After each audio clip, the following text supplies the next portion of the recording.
Bueno, pues hoy os voy a hablar de proyectar el vacío. Para hablar de proyectar el vacío, lo mejor en arquitectura siempre, o en sea arquitectura industrial o de cualquier otro tipo, es hablar con ejemplos. Y voy a exponer 3 ejemplos de intenciones de proyectar el vacío. El primer ejemplo del que voy a hablar es uno muy conocido, probablemente habéis oído hablar de él, es el edificio de Naciones Unidas en la ciudad de Nueva York. Es un edificio que está al final de la calle 42. Sabéis que Nueva York tiene avenidas en vertical y calles en horizontal, exceptuando el casco antiguo. Todo Nueva York es un ensanche, o toda la isla de Manhattan es un ensanche, en donde desde sur a norte las calles van numerándose y las avenidas también van numerándose. Bien, aquí está el río Hudson y esta es la propuesta del gran maestro Le Corbusier. Él hizo esta propuesta, en donde aquí estaba el edificio donde estaría la sala digamos, de convenciones, y luego ahí estaría el secretariado. Bien, y lo que pasó es que se llamó a un grupo de expertos para plantear una propuesta para el edificio de Naciones Unidas. Y resultó que, bueno, que fue invitado Le Corbusier y fue invitado también Oscar Niemeyer. Y esto es lo que comenta Oscar Niemeyer. En 1947 fue invitado por la Organización de las Naciones Unidas para participar en el comité de arquitectos encargados de diseñar su sede en Nueva York. El mismo día de mi llegada, Le Corbusier, que entre otras cosas también era de alguna forma su maestro, me llamó y nos encontramos en una esquina de la Quinta Avenida. Quería que colaborase en su proyecto número 23, pidiéndome que yo no presentara ninguna solución. Era un bello proyecto elaborado para otro solar, pero su transposición al emplazamiento definitivo no me parecía acertado. Un edificio alto conectado con un enorme bloque más bajo dividía en dos el terreno. El Consejo y la Asamblea General tenían su sede en ese solar, en ese emplazamiento. Un día Harrison, que es el arquitecto que finalmente construyó el proyecto, le llamó a su despacho y le dijo: como todos los otros arquitectos, usted debe presentar una sugerencia. Bueno, pues él en 2 o 3 días planteó una sugerencia y tenía pensado una solución: un edificio alto, como el programa exigía, completamente separado del Consejo y la Asamblea, el primero junto al río y la Asamblea en un extremo del terreno, de tal forma que creaba de esta manera una gran plaza de las Naciones Unidas. Era el proyecto número 32 y fue el escogido. El señor Niemeyer, como aquel que dice, en 3 tardes, hizo una presentación de un concurso internacional para la sede de Naciones Unidas y fue la escogida. Era el proyecto número 32, fue escogido y declarando incluso Le Corbusier: estoy de acuerdo, es un proyecto elegante. Al día siguiente de ganar el concurso el señor Niemeyer, el señor Le Corbusier le propuso cambiar la posición del edificio de la Asamblea, porque es en jerarquía el elemento principal y debería estar situado en el centro del terreno. Niemeyer dice: yo no estaba de acuerdo, puesto que dividiría nuevamente el terreno en 2, pero resolvió escucharlo y intentar hacer entre los dos la propuesta 2332. La propuesta 23 es esta aquí. La propuesta 32 es esta aquí. La propuesta 23 que habéis visto ya era habiéndose juntado los dos del todo. Pero en cualquier caso, esta era la propuesta 23, esta era la propuesta 32 de Le Corbusier, la veis aquí. Si os fijaos en que no solo con los mismos elementos, no solo está proyectando el lleno, sino que está proyectando el vacío. Este dibujo es fundamental. Yo llego, veo una gran plaza cerrada por elementos, que también cómo se relaciona ese elemento dando un gran frente al río. Este es elemento alto siempre, y siempre veis pues su plaza enmarcada por los edificios.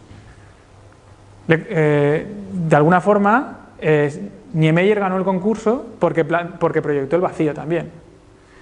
A continuación, se intentaron. Le Corbusier dijo que el edificio de las asambleas tenía que estar más centrado en el solar, porque era el edificio central. Finalmente esto sirvió para hacer una rotonda donde las autoridades pudiesen llegar y aterrizar en el edificio de Naciones Unidas. Pero para que os hagáis una idea, esta era la propuesta inicial de Oscar Niemeyer. Y luego esto es lo que ya mezclándose con Le Corbusier más o menos se ejecutó. Este edificio finalmente de aquí no se ejecutó, pero sí que veis el edificio de la rotonda, la gran plaza que se genera, etc. Bien, otro proyecto para hablar de proyectar el vacío que os voy a presentar es el Museo de la Tolerancia en Jerusalén por Chiutin Architects. Bueno, este edificio me parece que responde a proyectar no solo el edificio, no voy a entrar en cómo se proyecta este edificio, pero sí en cómo responde a proyectar el vacío. Resulta que este edificio, fijaos, ya tiene una clara disposición, no hace una L perfecta en planta, pero sí que está abrazando un espacio que cede y que además tiene dos niveles. Un nivel superior que recoge al transeúnte y que además lo invita a entrar en esta especie de porche, y otro nivel más inferior en donde recoge el yacimiento arqueológico romano, que de una forma aterrazada el transeúnte va aterrizando en esa zona de ahí. Como veis, esto genera una serie de espacios de mucha riqueza espacial. Tenemos el nivel en donde está el yacimiento arqueológico, el nivel superior, que es el de entrada, que además se mete debajo del edificio. ¿Y cómo responde el edificio a la otra fachada? El edificio responde a la otra fachada como si fuera un mirador, porque la otra fachada, la otra parte de fuera, es un bosque. Y fijaos en la disposición del edificio, que incluso es orgánica, respondiendo a líneas de nivel con respecto al bosque, y la operación de plaza que hace en su interior. Fijaos que el emplazamiento nos lo dice. Aquí estoy haciendo un mirador hacia la zona verde y aquí estoy generando una plaza de carácter más urbano y además con diferentes niveles. Aquí, aunque uno pueda plantear, aunque luego uno pueda estar horas y horas mirando cómo se ha proyectado el lleno, aquí hay una serie de decisiones con respecto al vacío, como vimos en las decisiones, como he presentado antes, en las decisiones que tomó Niemeyer para proyectar el vacío de las Naciones Unidas. No digo que unas sean mejores que otras, pero que hay que proyectar el vacío, hay que tener en cuenta qué es lo que quiero hacer en el vacío.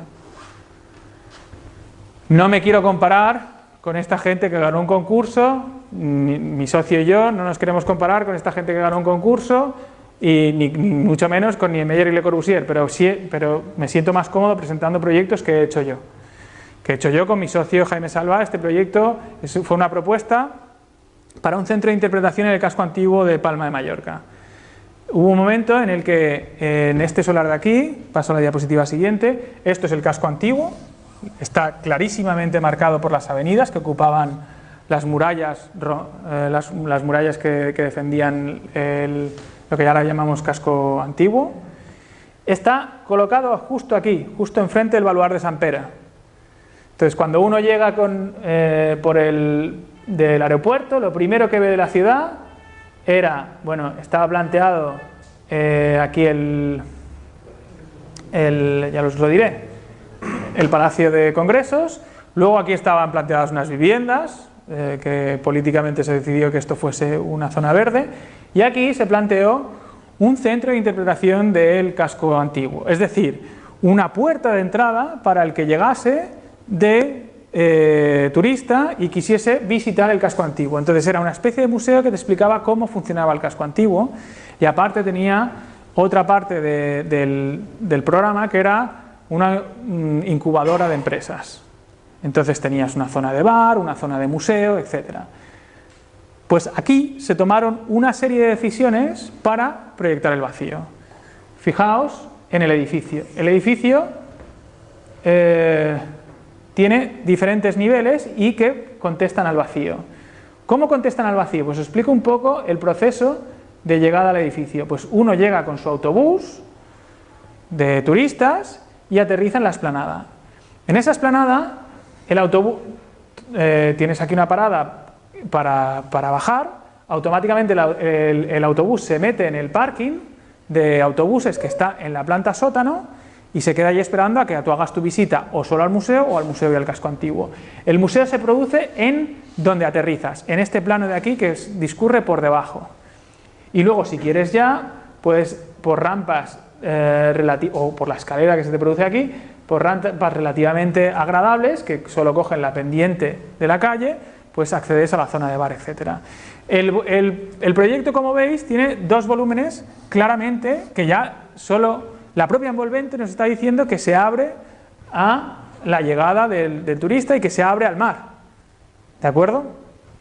Y además tiene dos volúmenes, uno que sería la incubadora de empresas y otro que sería propiamente el centro de interpretación del casco antiguo. Si os fijáis, la disposición del volumen en el espacio también está generando una plaza. No digo que todos vuestros proyectos tengan que generar una plaza, pero sí que están proyectando, sí que todos tienen que proyectar el vacío que generen. No me vale con que uno diga, bueno, es que este espacio me ha salido y era un sobrante. No. Estos son los bocetos iniciales en donde se planteaba la superficie a mano alzada, y estos son los bocetos en donde se planteaba esa circulación y esa escalera que al final terminó siendo más sencilla.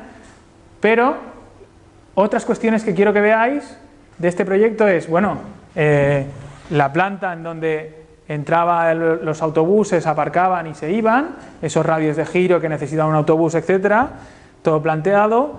Luego la zona en planta donde aterrizaba, donde está toda la zona de exposición, y luego la zona más de bar y la entrada de la más, digamos, más urbana de la zona de donde está el vivero de empresas, se producía aquí. ¿Y por qué se producía aquí? Pues fijaos, se producía aquí, bueno, obviamente siempre hablando de la sección, de esos dobles espacios que se producían en el interior de esta superficie, que ya os he hablado antes de la sección, pero fijaos en dónde se produce este corte de aquí, porque se produce exactamente donde aterriza esta calle de aquí.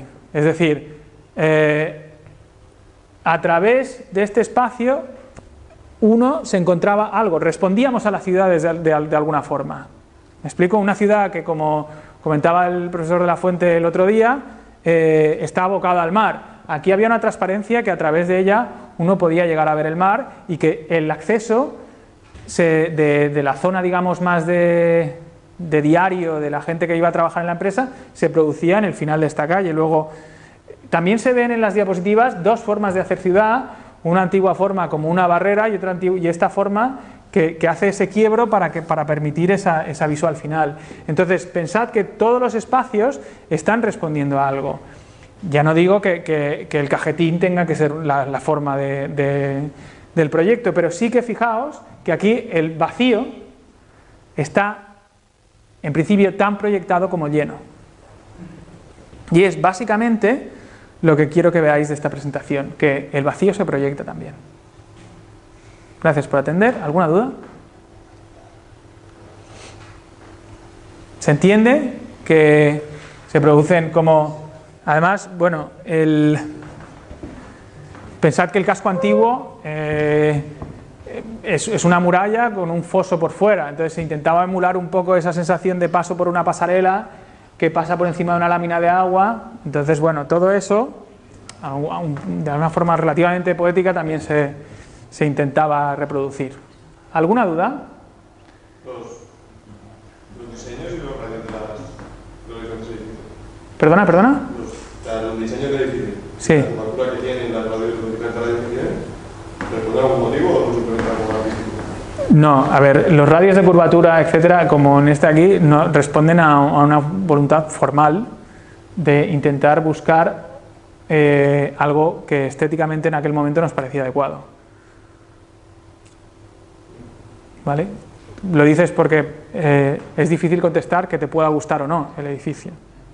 En ese caso, en ese aspecto, contestando siempre a esa pregunta que hice al principio del curso, ¿esto está bien categóricamente o mal? Pues no hay un bien o un mal categórico, pero sí que hay una respuesta de me abro al mar, abro el centro al mar, abro el centro de la entrada, genero esta plaza. Toda la concepción tiene un claro porqué. Esta estructura tiene ciertos huecos que sirven para responder a cuestiones programáticas, pero también a ciertas visuales, y este quiebro se hace para también invitar a hacer esta entrada aquí. ¿De acuerdo? Entonces, prácticamente todos los espacios están proyectados para que supongan algo. ¿Alguna duda?